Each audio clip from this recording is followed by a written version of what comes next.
താരങ്ങൾക്കും motivational സ്പീക്കർമാർക്കും social media ഇൻഫ്ലുവൻസർമാർക്കും ഇത് കഷ്ടകാലം. ഇങ്ങനെയുള്ളവർ ഇനിയൊന്ന് സൂക്ഷിക്കുന്നത് നന്നായിരിക്കും. റീൽസ് താരം Murari Tantri, social media influencer Shimjitha Mustafa എന്നിവരുടെ ദുരവസ്ഥ മാറും മുൻപേ മോട്ടിവേഷണൽ സ്പീക്കർ ഫിലിപ്പ് മമ്പാടും പോലീസിന്റെ പിടിയിലായി. ചെറിയ കുറ്റമല്ല, 16-കാരിയെ പീഡിപ്പിച്ചതിന് പോക്സോ കേസിലാണ് ഫിലിപ്പ് അറസ്റ്റിലായിട്ടുള്ളത്.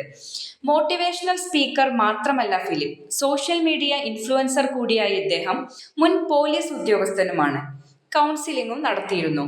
കോഴിക്കോട് സ്വദേശിയായ 16-കാരിയെ ഉപദ്രവിച്ചെന്ന പരാതിയിലാണ് ഫിലിപ്പിനെതിരെ പോലീസ് കേസെടുത്തത്. ചേവായൂർ പോലീസ് FIR രജിസ്റ്റർ ചെയ്തതിന് തൊട്ടു പിന്നാലെ ഫിലിപ്പിനെ നിലമ്പൂർ പോലീസ് കസ്റ്റഡിയിലെടുത്തു. പിന്നീട് ചേവായൂർ പോലീസ് അറസ്റ്റ് രേഖപ്പെടുത്തുകയായിരുന്നു.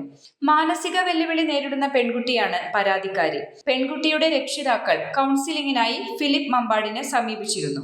രക്ഷിതാക്കളുടെ സമ്മതത്തോടുകൂടി പെൺകുട്ടി ഫിലിപ്പിന്റെ സംരക്ഷണയിലാണ് കുറച്ചുകാലം താമസിച്ചിരുന്നത്.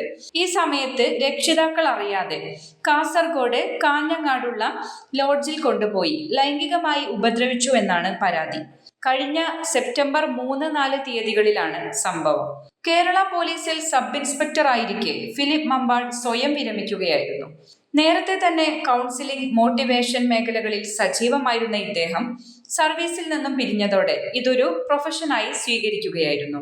സോഷ്യൽ മീഡിയയിൽ ധാരാളം ഫോളോവേഴ്സ് ഉള്ള ആളാണ് ഫിലിപ്പ്.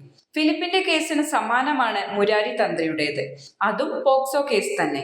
എന്നാൽ സോഷ്യൽ മീഡിയയിലെ തെറ്റായ പ്രചരണം ഒരു യുവാവിന്റെ ആത്മഹത്യക്ക് കാരണമായി എന്നതായിരുന്നു ഷിംജിതയ്ക്കെതിരെയുള്ള കേസ്.